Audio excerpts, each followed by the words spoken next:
Pride and Prejudice. By Jane Austen. Chapter 50.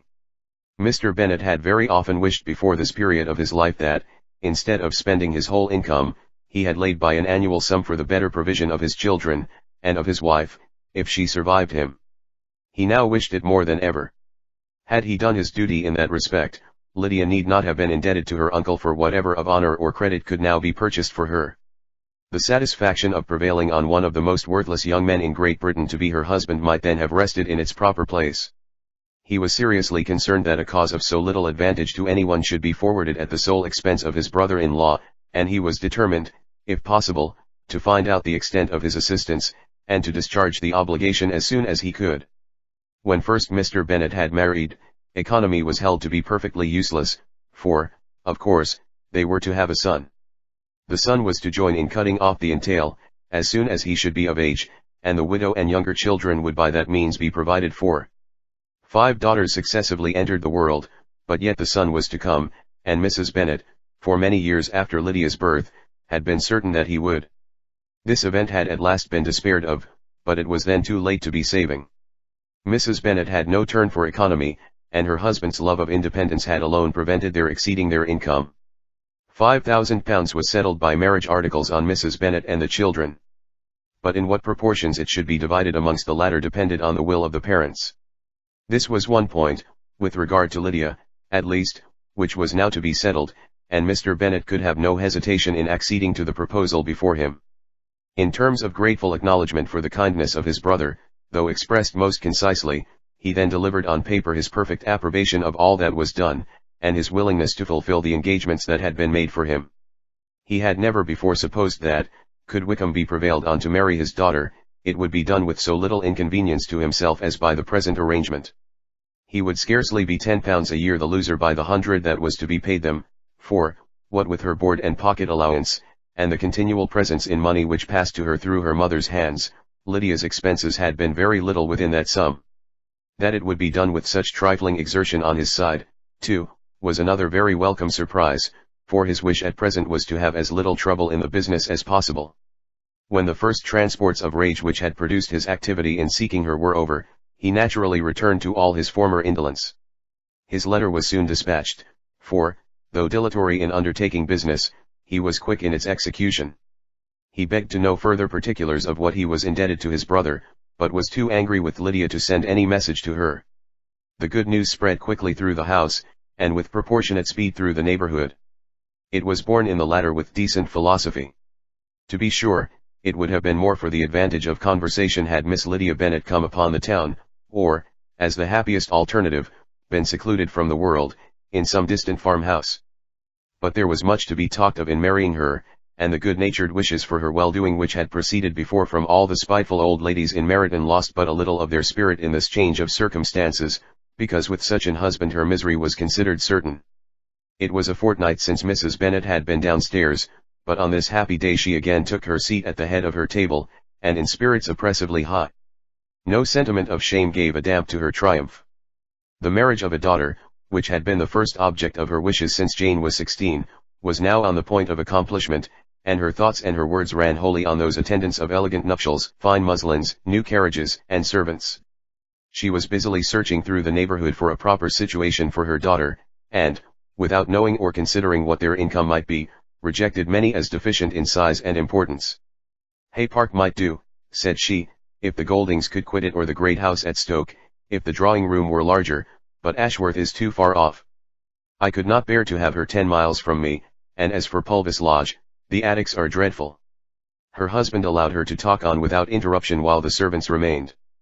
But when they had withdrawn, he said to her, Mrs. Bennet, before you take any or all of these houses for your son and daughter, let us come to a right understanding. Into one house in this neighborhood they shall never have admittance. I will not encourage the impudence of either, by receiving them at Longbourn. A long dispute followed this declaration, but Mr. Bennet was firm. It soon led to another, and Mrs. Bennet found, with amazement and horror, that her husband would not advance a guinea to buy clothes for his daughter. He protested that she should receive from him no mark of affection whatever on the occasion. Mrs. Bennet could hardly comprehend it.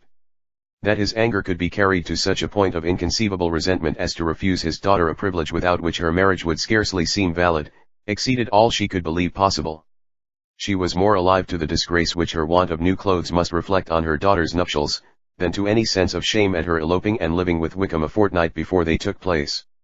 Elizabeth was now most heartily sorry that she had, from the distress of the moment, been led to make Mr. Darcy acquainted with their fears for her sister, for since her marriage would so shortly give the proper termination to the elopement, they might hope to conceal its unfavorable beginning from all those who were not immediately on the spot.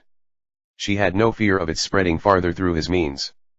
There were few people on whose secrecy she would have more confidently depended, but, at the same time, there was no one whose knowledge of a sister's frailty would have mortified her so much, not, however, from any fear of disadvantage from it individually to herself, for, at any rate, there seemed a gulf impassable between them. Had Lydia's marriage been concluded on the most honorable terms, it was not to be supposed that Mr. Darcy would connect himself with a family where, to every other objection, would now be added an alliance and relationship of the nearest kind with a man whom he so justly scorned. From such a connection she could not wonder that he would shrink. The wish of procuring her regard, which she had assured herself of his feeling in Derbyshire, could not in rational expectation survive such a blow as this. She was humbled, she was grieved, she repented, though she hardly knew of what. She became jealous of his esteem, when she could no longer hope to be benefited by it.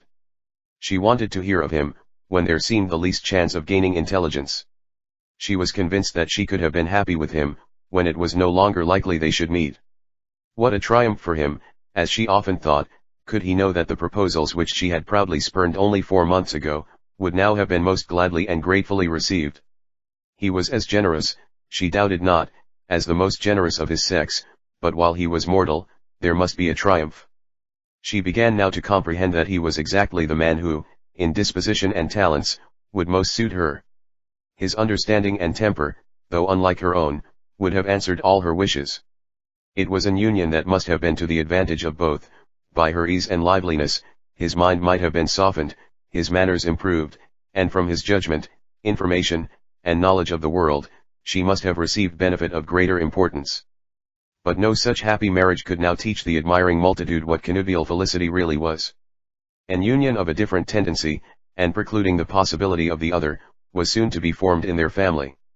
How Wickham and Lydia were to be supported in tolerable independence, she could not imagine. But how little of permanent happiness could belong to a couple who were only brought together because their passions were stronger than their virtue, she could easily conjecture. Mr. Gardiner soon wrote again to his brother.